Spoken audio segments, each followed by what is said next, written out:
Many countries have. They've ripped us off left and right. But now it's our turn to do the ripping.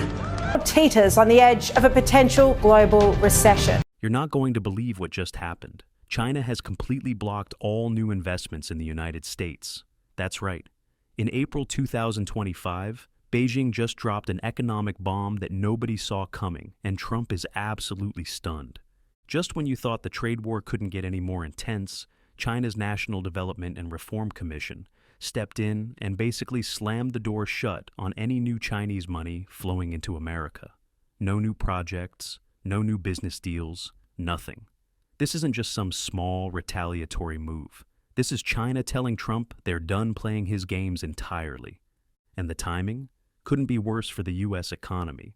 Markets are already reeling from those insane tariffs, now sitting at 145% from the U.S. side and 125% from China. Wall Street is panicking. Gold prices have shot past $3,200 an ounce, and experts are now saying there's a 60% chance we'll be in a full-blown recession by the end of the year. Trump's response has been exactly what you'd expect. Complete shock followed by tough talk that rings hollow. He genuinely thought China would cave under pressure. Instead, they've calculated every move perfectly while Trump fumbles around like he's playing economic chess against a grandmaster.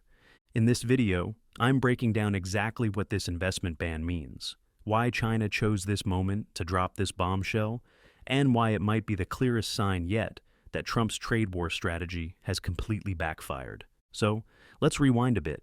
Back in February, Trump decided to restart the trade war by slapping a 10% tariff on all Chinese imports. He made it sound like some brilliant strategy to protect American jobs and force China to play fair. Anyone with basic economic knowledge could see this was a recipe for disaster. But Trump, being Trump, couldn't resist flexing what he thought was America's economic muscle. China's initial response was measured, targeted tariffs on American energy and agriculture, hitting Trump's base where it hurt. But behind the scenes, they were planning something much bigger. While Trump was busy escalating tariffs to 20%, then to 104%, and eventually to a mind-boggling the 145%, China was drafting up this investment ban that would shake the foundations of U.S.-China economic relations. What makes this move so significant is that it's not just about tariffs anymore. This is China redirecting its economic power away from the U.S. entirely. Bloomberg reports that the National Development and Reform Commission has completely halted the registration and approval of all new U.S.-bound investment projects. They're essentially telling Chinese businesses, look elsewhere. America is closed for business. Now, this doesn't affect existing investments like China's massive holdings in U.S. Treasury bonds. They're still sitting on about $1 trillion worth. But for new money, that pipeline is shut down tight. Think about what this means in real terms. Chinese companies that were planning to build factories in the U.S. canceled, joint ventures with American businesses on indefinite hold, potential acquisitions of U.S. companies not happening. All those jobs and economic opportunities that would have come with Chinese investment, gone thanks to Trump's miscalculation. And the impacts are already rippling through both economies. U.S.-bound exports from China are projected to plunge by 80% over the next 2 years. That's not a typo. 80%. Millions of Chinese workers in export industries are at risk, but Beijing seems willing to take that hit to send a message. Meanwhile, American consumers are about to feel serious pain in their wallets. That new iPhone you were thinking about buying? Reports suggest high-end models could hit $2,300 once all these tariffs get priced in. Everything from toys to furniture to electronics is about to get a lot more expensive, and that's assuming you can even find them on shelves as supply chains collapse.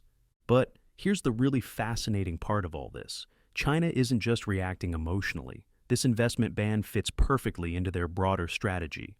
They're using Trump's trade war as cover to tighten capital controls and refocus their economy inward. It aligns with their Made in China 2025 initiative to become self-reliant in critical technology and manufacturing sectors.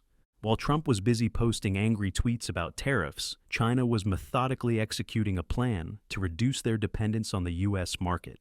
Back in 2018, about 20% of China's exports went to America. Today, just under 13%.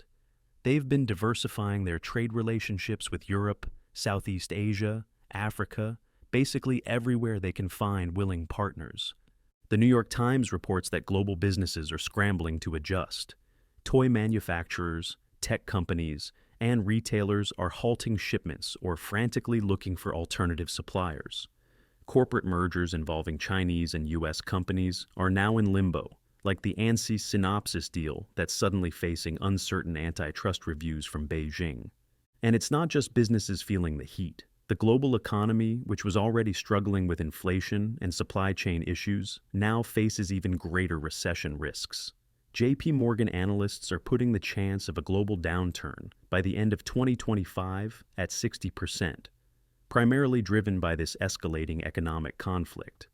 Trump's fundamental mistake was thinking China would respond like a smaller economy might, with quick capitulation. But China has been preparing for this scenario for years. Goldman Sachs might have cut China's 2025 GDP forecast to 4% because of trade disruptions, but the Chinese government has stimulus measures ready to offset much of the damage. Meanwhile, Trump's strategy is alienating America's traditional allies. Japan and South Korea, who should be natural partners in any effort to counter China's influence, are themselves facing tariff threats from Washington. Europe is building tariff shields worth 50 billion euros to protect their economies from American economic aggression. The irony here is that Trump's tariffs were supposed to revive American manufacturing. Instead, they're inflating costs for businesses, disrupting global supply chains, and pushing potential trading partners toward China's sphere of influence. The IMF is warning that these tensions could significantly reduce global growth, with supply chain disruptions and inflation hitting consumers hardest. What makes this even more concerning is that China is framing all of this perfectly in their state media. They're portraying these investment restrictions as a reasonable defense against U.S. economic aggression. They're rallying domestic support while projecting an image of calm resilience to the world. Meanwhile, Trump looks increasingly isolated and erratic. China's strategy appears to be working on multiple levels. They're tightening their grip on capital flows, redirecting economic focus toward domestic consumption and friendly markets, and positioning themselves as the responsible adult in the room, while Trump throws what amounts to an economic temper tantrum. The longer this goes on, the more permanent the damage becomes. Analysts warn that prolonged restrictions could accelerate economic decoupling, with U.S. companies and allies reducing their reliance on Chinese manufacturing. But China is countering by strengthening ties with non-Western markets through initiatives like the Belt and Road. What's particularly alarming about this investment ban is how it threatens to fundamentally restructure the global financial architecture that's been in place since Bretton Woods. If you look at the numbers, China has been systematically reducing its dollar-denominated assets over the past decade. Back in 2013, about 79% of China's foreign exchange reserves were held in U.S. dollars.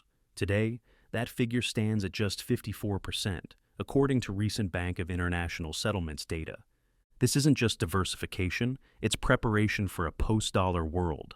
The Chinese yuan now accounts for 7% of global trade settlements, up from less than 2% when Trump first took office. Countries like Russia, Iran, and even Saudi Arabia are increasingly conducting bilateral trade in yuan rather than dollars, bypassing the SWI-FT system entirely. What we're witnessing is the fragmentation of the global financial order into competing blocks. Drop your thoughts in the comments below, and don't forget to subscribe for more analysis on the rapidly changing global economy. Thanks for watching.